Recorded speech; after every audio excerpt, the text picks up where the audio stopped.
नमस्कार साथियों, रेडियो जय घोष के कार्यक्रम कला यात्रा में आप सभी का हार्दिक अभिनंदन है। और हार्दिक अभिनंदन मैं करता हूं उमा त्रिगुणायत जी का, जो कि हमारे स्टूडियो में आज पधारी हैं। रेडियो जय घोष में आपका बहुत बहुत स्वागत है। नमस्कार मित्रों, परिचय ये दे दें कि आपका यूं तो पैदाइश आपकी है बरेली ज़िले की, लेकिन आपका लखनऊ ज़िला से भी उतना ही संबंध रहा है यहाँ के लोगों के बीच और यहाँ के कदरदानों के बीच। वो चाहे कला के शौकीन रहे हों, शेर व शायरी के रहे हों, या फिर शिक्षा जगत के हों, बहुत से मार्गदर्शक और पथ प्रदर्शक आपके लखनऊ की ज़मीन से जुड़े रहे हैं। बिल्कुल। तो अब ज़्यादा तफसील से जानने के लिए उमा जी से बातचीत का सिलसिला शुरू करते हैं।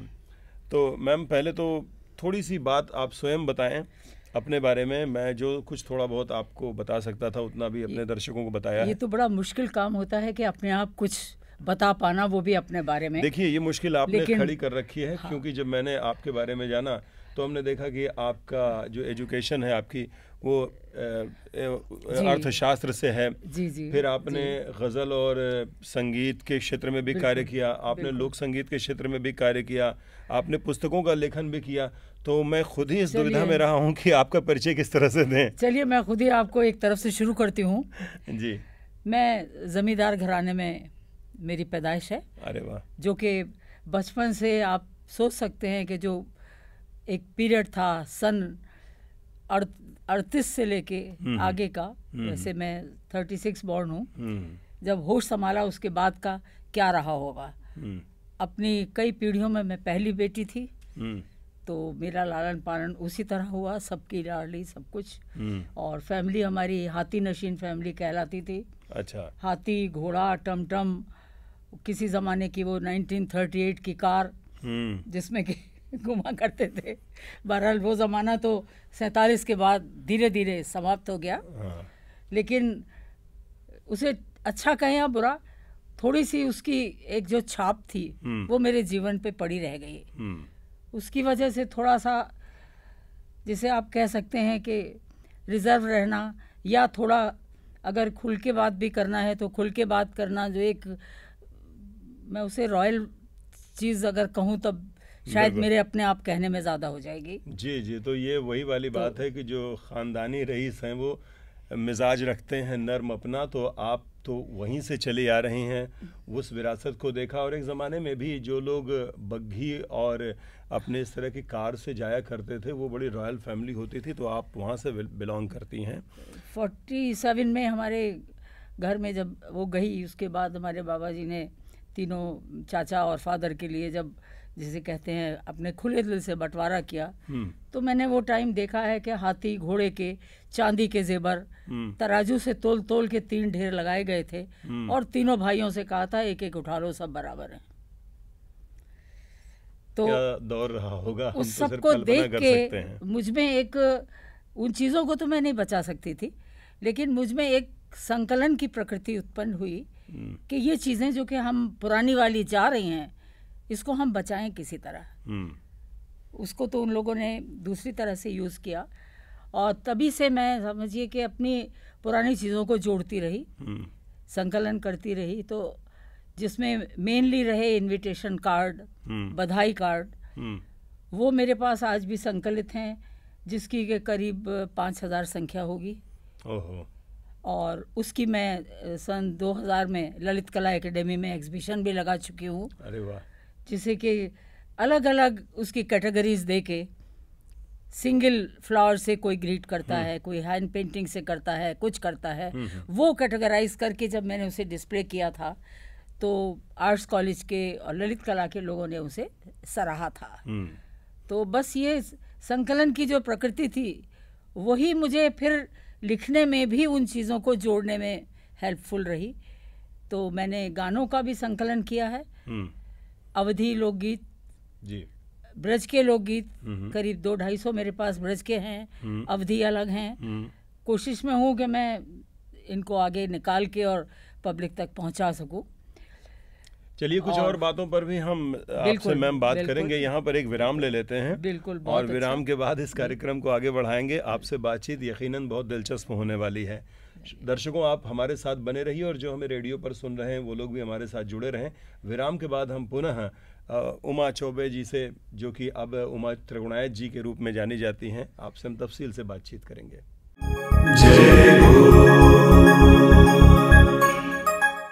विराम के बाद एक बार फिर से स्वागत है आप सभी दर्शकों का जो हमें डिजिटल प्लेटफॉर्म पे देखते हैं कार्यक्रम कला यात्रा में, और रेडियो के माध्यम से सुनने वाले सभी श्रोताओं का भी मैं जेपी पांडे हार्दिक अभिनंदन करता हूं। हमारे साथ हैं सुश्री उमा त्रिगुणायत जी, श्रीमती उमा त्रिगुणायत जी, जिन्होंने एक ज़माना देखा है वो जब बहुत ही अलग किस्म की चीज़ें थी, हम लोग तसव्वुर ही कर सकते हैं। सन 36 के ज़माने की आपकी पैदाइश है और उसके बाद से भारत का जो स्वतंत्र हुआ हमारा हिंदुस्तान, वो ज़माना, और फिर आज का वर्तमान ज़माना भी मैं देख रहा हूँ कि आप मोबाइल भी बड़े उससे हैंडल करना जानती हैं, तो क्योंकि इसके बिना तो काम नहीं चलेगा। अगर हम आज की चीज़ को नहीं अपना पाएंगे तो मुश्किल है, बहुत मुश्किल है। जो भी हो सकता है जनता से जुड़ने का, फ्रेंड्स से जुड़ने का, आज के दिन में तो एक यही सहारा है, वो भी आप समझिए कोरोना काल ने सबको सिखा दिया। तो देखिए, अभी हम विराम पे जाने के पहले बात कर रहे थे कि वो जो शुभकामना पत्र और ग्रीटिंग कार्ड्स पहले लोग भेजा करते थे, जिसमें बड़ी आत्मीयता होती थी, उसके हर्फ हर्फ में बड़ी मोहब्बत झलका करती थी, उन चीज़ों का आपने संकलन किया और उसकी एक प्रदर्शनी भी लगाई। यहाँ तक हमारी बातचीत हुई थी।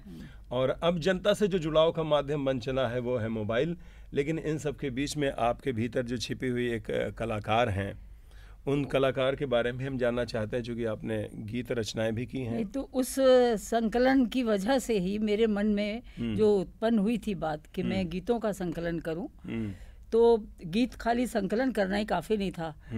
मैंने आकाशवाणी दिल्ली से ब्रज के लोकगीत में ऑडिशन दे के पास किया, फिर मैं आकाशवाणी पे गाती रही, और उन गानों को सुनने के बाद मेरे मन में भी लिखने की उत्कंठा उठी, और जो कि एक के बाद एक बनते चले गए। देखिए, आपने कहा गाती रही, अब मेरे मन में भी एक उत्कंठा उठ रही है कि मैं आपसे कुछ सुन लूं, तो अगर इस उत्कंठा को आप शांत कर सकें तो बड़ी खुशी होगी। स्वरचित एक आपको सुनाओ। स्वागत। तो जब तक मैम पुस्तकों का अवलोकन कर रही हैं, चूँकि संकलन बहुत सारा है, अब वो हमें क्या सुनाने वाली हैं, बस उतने देर के लिए आप धैर्य रखिए हमारे साथ जी। अभी रामनवमी बीत के चुकी है, उसके वर्षों बाद रामचंद्र जी दूल्हा बने थे। अभी तो हम जन्मोत्सव मना रहे थे। राम विवाह पे मैंने कुछ लाइनें लिखी हैं। स्वागत। राम बने दुल्हा अवधपुरी माँ, राम बने दुल्हा अवधपुरी माँ, दुल्हन बनी सीता जनकपुरी माँ, दुल्हन बनी सीता जनकपुरी माँ, रतन जटित मणि खम्भ, रतन जड़ित मणि खम्भ को मंडप, बैठी जुगल जोड़ी जनकपुरी माँ। ये रचना आपकी है? मेरी अपनी रचना है ये।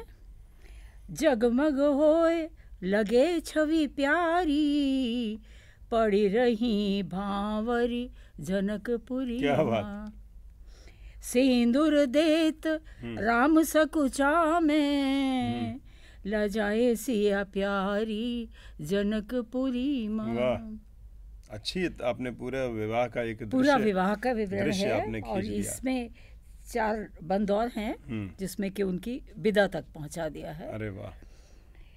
जनक पिता अरु मातु सुनैना, अश्रु भरे देखें जनकपुरी में, बेला विदाई की आई गई सखीरी, बिकल नर नारी जनकपुरी माँ, डोली सज गई दाइज भरी गए, चले सब कांवर जनकपुरी माँ, चले सब कांवर जनकपुरी माँ, चारों बहिनी चारों भैया, किए विदा सुनैना जनकपुरी माँ। और अब वो पहुंचे हैं अवधपुरी, अंतिम 2 पंक्ति। धूम मची उमा अवध नगरिया, धूम मची उमा अवध नगरिया, ब्याही घरे आई बहुअर अवधपुरी माँ। वाह, ब्याही घर आई बहुअर जनकपुरी से ब्याही घर। बहुत सुंदर रचना। एक राम विवाह का जो दृश्य आपने पूरी तरीके से उसमें खींचा, विदाई भी दिखाया और बहुओं के आगमन तक की बात आपने कही।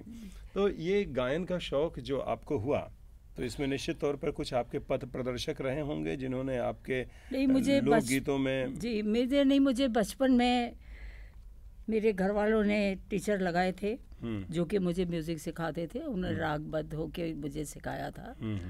और उसके बाद फिर उनकी शिक्षा के बाद मैं अपने आप चलता रहा। फिर मेरे हस्बैंड की चूँकि ट्रांसफरेबल जॉब थी तो हम लोग 65 में लखनऊ पहुँचे और उसके बाद से हम लखनऊ के ही होके रह गए। जो यहाँ आया वो यहीं का होके रह गए। और इसके पहले सन 44 और 46 2 साल के लिए मेरे फादर की यहाँ सर्विस थी। टाटाज का बख्शी के तालाब में एरोड्रम हुआ करता था जिसमें कि सेकेंड वर्ल्ड वॉर के प्लेन्स आते थे और उनको वहाँ पे डिसमेंटल किया जाता था। अच्छा। वहाँ से उन्हें बस उतना ही पेट्रोल दे के भेज दिया जाता था फील्ड से, वो यहाँ आके उतरते थे और डिसमेंटल करते थे। उस पीरियड में मेरी पढ़ाई महिला कॉलेज में हुई। 4th से 6th तक मैं महिला कॉलेज में पढ़ी। वहाँ की भी स्टूडेंट होने का मुझे बहुत फक्र है कि लखनऊ के एक नामी विद्यालय जगह में मैं पढ़ी हूँ। तो बस ये सब बातें रही तब तक की। बाकी तो एक पक्ष तो मित्रों हमने जाना कि आपने अपना देखिए बाल्यकाल की शिक्षा की बात की और कैसे लखनऊ से इनकी मोहब्बत है, क्या राब्ता है लखनऊ से, उसके बारे में बात की। लखनऊ में तो उस समय जब हम थे 46-47 में तो हमारे पास कार हुआ करती थी फोर्ड विएट। तो मेरी मम्मी उस पर कार चलाना सीखती थी और लामार्टिनर ग्राउंड उस समय बिल्कुल खुला खेत की तरह था, बीच में लामार्टिनर, वहाँ जाते थे हम लोग, वहाँ सीखते थे। सेकेंड वर्ल्ड वॉर का जो विक्ट्री डे हुआ था वो भी मैंने लखनऊ में ही देखा। पूरा हजरतगंज सजा हुआ था और बचपन में जैसे कहते हैं ना चूहा भाग बिल्ली आई वाली लाइट जो अब रोटेट करती चलती है, तो उसे तो यही कहा जाता था शुरू में। वो रामलाल ब्रदर्स के ऊपर इधर पूरे में लगी हुई थी और जगमगा रहा था हजरतगंज। हाँ, ये हमारे लोग शायद कुछ आज के जनरेशन जान पाई हो, एक प्रकार की झालर आती थी जो मशीनों से रोटेट होकर जलती थी, तो वो ऐसे चूहा भाग बिल्ली उसको तो ये रहा। और इसके अतिरिक्त उसी पीरियड में हम लोग जो कि रहे यहाँ हजरतगंज में, हमने देखा था कि जो ब्रिटिश कल्चर है उसी के हिसाब से हजरतगंज में सब लोग घूमा करते थे। जी। ब्रिटिशर्स दिखते थे, इंडियंस बहुत कम दिखते थे। मेफेयर सिनेमा में एक बार संडे के दिन 12 बजे से शो हुआ करता था हिंदी का, जिसमें कि हम लोग हर संडे को, मेरी मदर बहुत शौकीन थी तो जाया करते थे और देखते थे हिंदी फिल्म, जिसमें कि वो शुरू वाली धमकी है, नरसी भगत है, वो जब पीरियड था जब शुरू हुई थी वो पिक्चर्स थी सारी। देखिए आपसे बात करके बड़ा मज़ा आ रहा है और एक उस लखनऊ को भी हम अपने बंद आँखों से देख पा रहे हैं जिसे हम लोगों ने और आज की जनरेशन ने नहीं देखा है। लेकिन जब भी कोई आपकी उम्र सरीखी हमें कोई मिलता है या सरीखा मिलता है, तो जब लखनऊ की खालिस लखनऊ की बात होती है तो इस तरह की बातें होती हैं तो यकीनन बहुत मज़ा आता है। और लखनऊ क्यों अलहदा है, दुनिया में सबसे अलग है, ये बातें समझ में आती हैं। यहाँ पर एक विराम लेते हैं और विराम के बाद हम इस बातचीत को मित्रों फिर से आगे जारी रखेंगे। आप जुड़े रहें रेडियो जय घोष के साथ।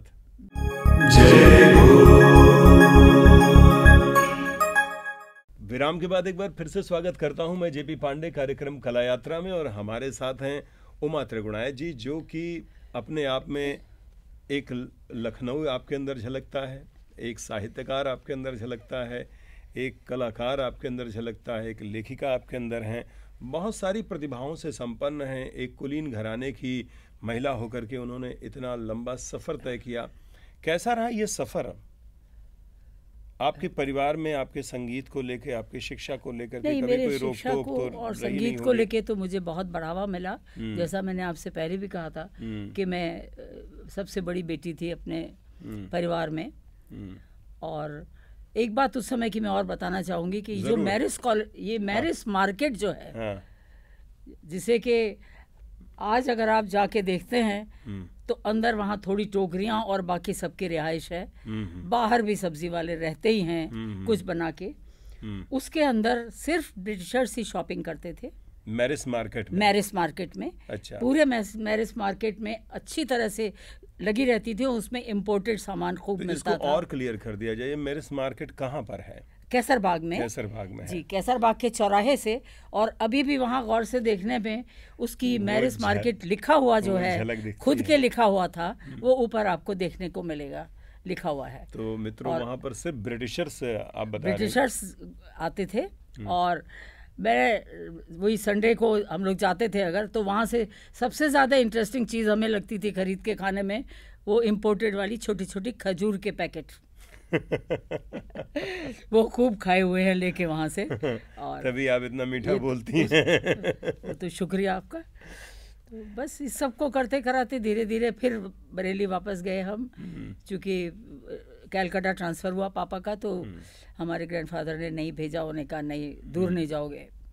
तो आपने शास्त्रीय संगीत भी सीखा? मैंने शुरू में सारे राग सीखे बचपन में। तो ये कहाँ से सीखे आपने? नहीं, वो घर पे आते थे टीचर मेरे। टीचर घर पे आते थे? जी। अच्छा। फिर जब लखनऊ में मुझे मौका मिला, तब फिर मैंने भातखंडे में हरिशंकर जी थे उस समय सिखा रहे थे, तब उनके पास ठुमरी क्लासेस ज्वाइन किए थे मैंने। अच्छा जी। हमें पता है कि आपने कमला दीदी से भी सीखा, और आपके साथ कमला दीदी तो इतनी सहजता से सिखाती हैं, पद्मा गजल गायकी इतने आराम से सिखा देती हैं, विमल जी, ये सब लोग हमारे साथ के जिसे कह सकते हैं कृपा रखते हैं मेरे ऊपर। और जब चूंकि हम इस फील्ड में रहे, और मेरी बेटी कथक डांसर है। अच्छा। उसने भातखंडे से किया था निपुण, और फिर महाराज जी के पास 2 साल की रही थी वो दिल्ली में नेशनल स्कॉलरशिप पे। तब मुझे वहाँ जाने का मौका मिला। और उस समय मैंने कथक केंद्र दिल्ली में उनके बैलेज देखे, वो देखे, तब मुझे कृष्ण के ऊपर मेरी बहुत रचनाएं बनी। तो इसमें मतलब पंडित बिरजू महाराज जी की प्रेरणा है कहीं ना कहीं? उनके साथ तो मुलाकात रही, उनकी कृपा भी रही, और हमारी संस्था अल्पिका, उसके वो समझिए 86 से और आजीवन संरक्षक भी रहे, मार्गदर्शक रहे। पर कृष्ण की जितनी मेरी रचनाएं अभी किताब में आ रही हैं, होली की, कृष्ण की, तो एक नैरेटिव टाइप की रचना जो होती है, उसको करने का इंस्पिरेशन उनके ही डायरेक्शन को और उनके कथक सिखाने के अंदाज को देख के मुझे मिला। कुछ हम बतौर बानगी कोई इन शॉर्ट मुख्तसर सा अभी सुन सकते हैं आपसे, कोई रचना जो प्रभु श्री कृष्ण पर आधारित हो? क्योंकि आपने ब्रज के लिए भी काम किया, आपने अवध के लिए भी काम किया। ये अभी राम वाली ही मैंने आपको सुनाई थी। हाँ। तो उसमें आपको नरेशन मिल रहा पूरा। हाँ, ठीक है। तो उसी तरह की एक कृष्ण की मैं सामने खुल गई है, उसमें कृष्ण की छवि का वर्णन है पूरा। अच्छा। सखीरी मैं ब्रजमा हरि देखियो, सखीरी मैं ब्रजमा हरि देखियो, मोर मुकुट कटि क्षुद्र घंटिका, कानन कुंडल की छवि पेख्यो, सखीरी मैं ब्रजमा हरि देखियो। पीत वसन मन मोहत सजनी, बनमाला सी नहीं जग देखियो, सखीरी मैं ब्रज में। बंसरी तान सुनावत मनहर, कटि त्रिभंग मूरत मन देखियो, सखीरी में। क्या बात है। जगत रहत जाकी भ्रकुटी मह, बनवारी ग्वालन संग अटक्यो। अरे वाह, क्या बात है, बहुत सुंदर लाइन। गोपिन के संग रास रचावत, कबहू राधिका के मन खटक्यो, सखरी में ब्रज में हरि देखियो। वाह वाह, बहुत सुंदर, बहुत सुंदर ये पद आपने लिखा। ये महाराज जी ने सुना था और पसंद भी किया था। तो ये अब आपका लेखन अभी तो चल ही रहा होगा कि कई पुस्तकें, शायद आपकी कुछ पुस्तकें भी हैं जो आ चुकी हैं और कुछ अभी शाया होने को हैं। ये तो लखनऊ में होने के नाते मुझे मौका मिला, मैंने पहली स्टोरी जो लिखी थी वो लिख के मैंने आकाशवाणी को भेज दी। तो हम आपको एक कहानीकार के रूप में भी मतलब अब जाने अभी आपने स्टोरी का तो वो मैंने भेज दी और उसका आ गया कि आपका रिकॉर्डिंग करने आ जाइए गृह लक्ष्मी में। वो पहली कहानी मेरी वहाँ थी, भटकता मन। कमल जी थी वहाँ पर उस समय। मैं गई, मैंने पढ़ी, सब कुछ किया। उसके बाद फिर धीरे धीरे मूड आता गया, मैं लिखती गई। और इधर 72 में और बीच में जब जब जब आपका युद्ध पीरियड आया, उस समय भी मैंने उस माहौल के लिए लिखी। कोई कोई कहानी तो मेरी आप समझिए कि मैंने लिख के भेजी है और 1 हफ्ते के अंदर अंदर ब्रॉडकास्ट हो गई थी। क्या बात है। हम कभी उत्तराधिकारी, इस पर भी हम कभी बातचीत करेंगे कि आपसे हम वो 62 की साहित्य लड़ाई, वाली बात 71 की अलग लड़ाई है के बारे में भी बात करें। जी। लेकिन आज हमारा सिर्फ और सिर्फ ध्यान ये है कि आपकी प्रतिभा, इतनी आप प्रतिभा संपन्न हैं, आपके अंदर बहुत सारी विधाएं हैं। मैं सिर्फ कला पक्ष को ही अगर खंगाल पाऊँ थोड़ा बहुत, तो मैं समझूंगा कि मैंने आपको कुछ समझा। तो ये बड़ी अच्छी चीज़ें हैं आपके अंदर। वर्तमान समय में आप साहित्य को और कला को किस तरह से देखती हैं? साहित्य कला तो एक दूसरे के पर्याय हैं। इस समय जो स्थिति है उसके बारे में हम ये जानना चाहते हैं कि आपके नज़रिए में अभी क्या है और तब क्या था, आज़ादी से पहले से लेकर के अब तक का कोई आपको ऐसा देखिए, थोड़ी सी पीरियड को आगे बढ़ के जंप करने की जो एक प्रतिस्पर्धा आ गई है, उसकी वजह से कुछ बदलाव तो आया है। वो जैसे कि आप फास्ट फूड देखते हैं और पुरानी चूल्हे पे पकी हुई दाल, उतना अंतर तो आपको मिलेगा। कहाँ पुराने काव्यकार थे जिन्होंने के कविताएं भी बहुत उस तरह से प्रसाद जी हैं। जैसे अभी हमने आपकी रचनाएं सुनी, तो इसमें मैं देख रहा हूँ कि ऐसे ऐसे शब्दों का समायोजन है।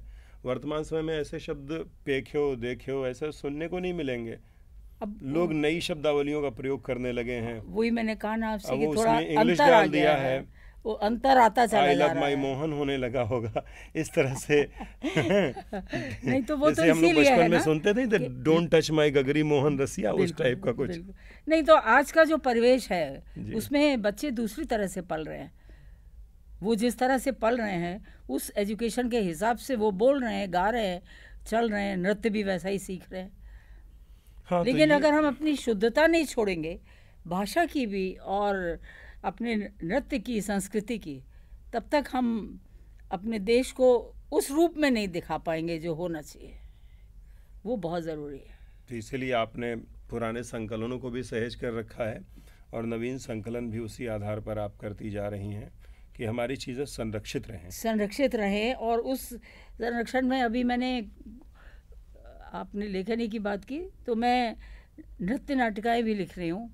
अच्छा, जिससे कि और खुल के सामने आई नृत्य नाटिका है, जिसकी वजह से आज का जो भी नर्तक है या एक्सप्लेन करने के लिए कुछ बोलने भी जाता है, तो उसको इतना समय नहीं है कि वो मोटी मोटी किताबों में से देखे, ढूंढे, कुछ करे। अगर उसे कोई सब्जेक्ट मिल जाता है तो वो उसको डेवलप करके फौरन स्टेज पे उतार लेता है। हाँ, तो उस तरह से मैंने किया हुआ है।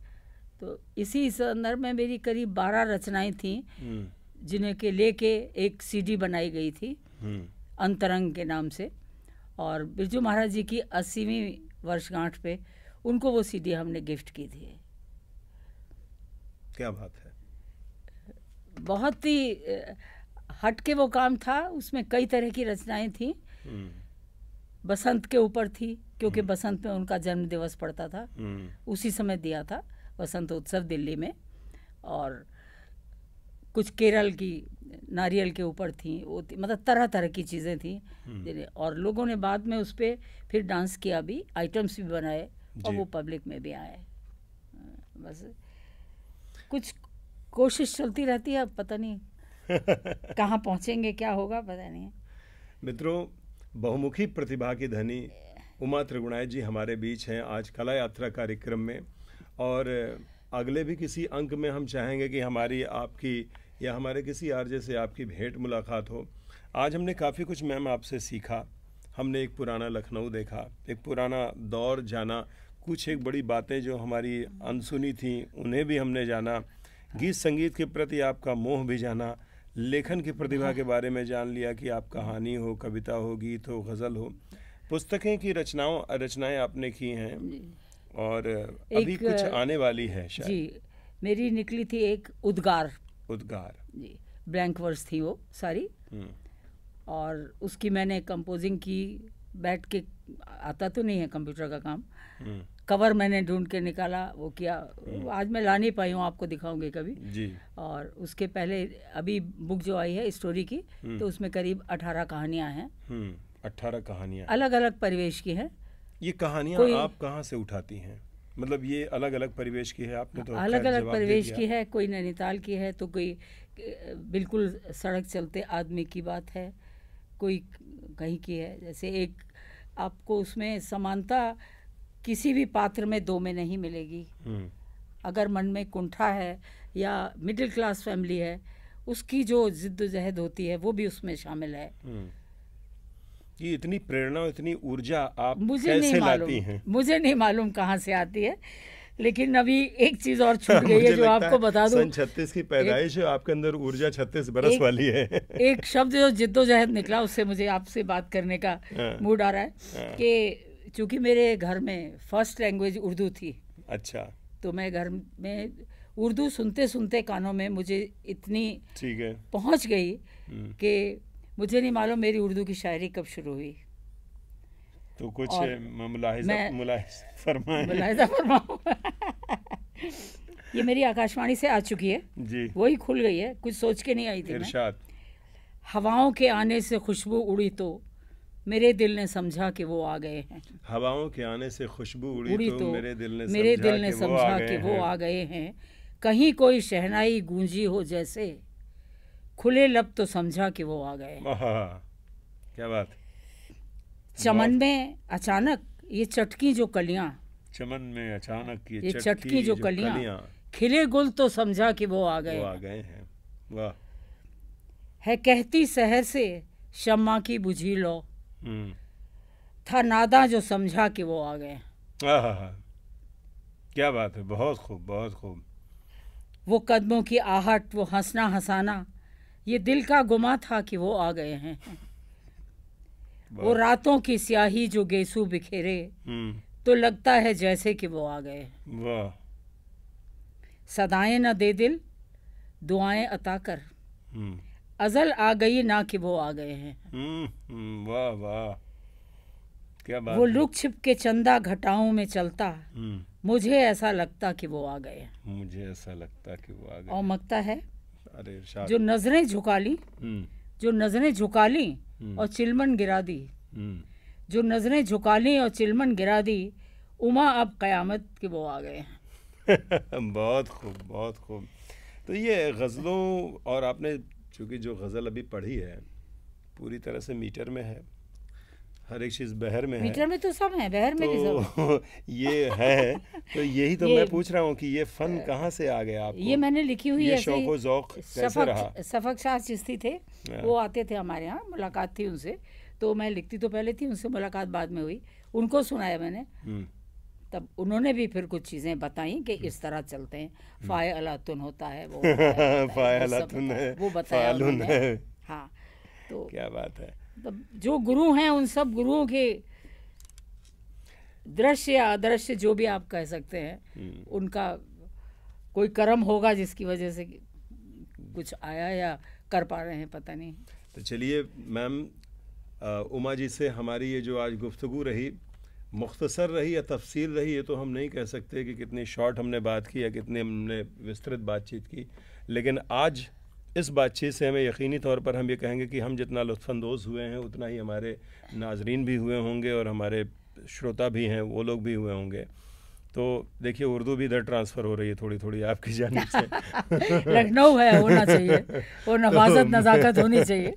मगर अब मैं फ़िलहाल के लिए इजाज़त लूँगा अपने दर्शकों से, और ये दुआ करेंगे कि हमारी आपकी मुलाकात फिर किसी महफ़िल में हो, किसी मंच पर हो इसी तरह से। और बहुत सी बातें हैं आपके जीवन से सुनने, सीखने, समझने लायक, उसे एक एपिसोड में समाहित कर पाना थोड़ा मुश्किल है। बस अब इजाज़त हम अपने दर्शकों से लेंगे और आपसे भी लेंगे। आप आईं और हमारे इस कार्यक्रम की शान बनी। बहुत बहुत शुक्रिया आपका। आपने जो इतना समय मेरा अपने लिए और मेरे लिए दोनों को, ये एक बड़ी उसकी बात है, मुकद्दर की बात है कि आप मिले और आपने ये बातें पूछी जो आज कहने का मौका मिला, जिससे शायद कुछ हम चाहेंगे कि ऐसे मौके आपको और भी मिलें, ताकि जो कुछ भी आपके अंदर है वो और भी खुल करके सामने आ सके। लेकिन आज हम यहीं पर इजाज़त लेंगे अपने सभी दर्शकों से, रेडियो जय घोष के इस मंच से, और रेडियो के सभी श्रोताओं से हम अनुमति लेंगे। मैम, आपसे भी अनुमति लेते हैं, आपका आभार व्यक्त करते हुए रेडियो जय घोष की ओर से कि आप अपने लेखन कार्यों को उत्तरोत्तर ऐसे ही करते रहें। मैं दर्शकों से ये कहना चाहूँगी कि आप लोग भी वहाँ से कुछ दिशा निर्देश मुझे दें, जो कि मैं कुछ और रचना कर सकूँ। अब नमस्कार। जय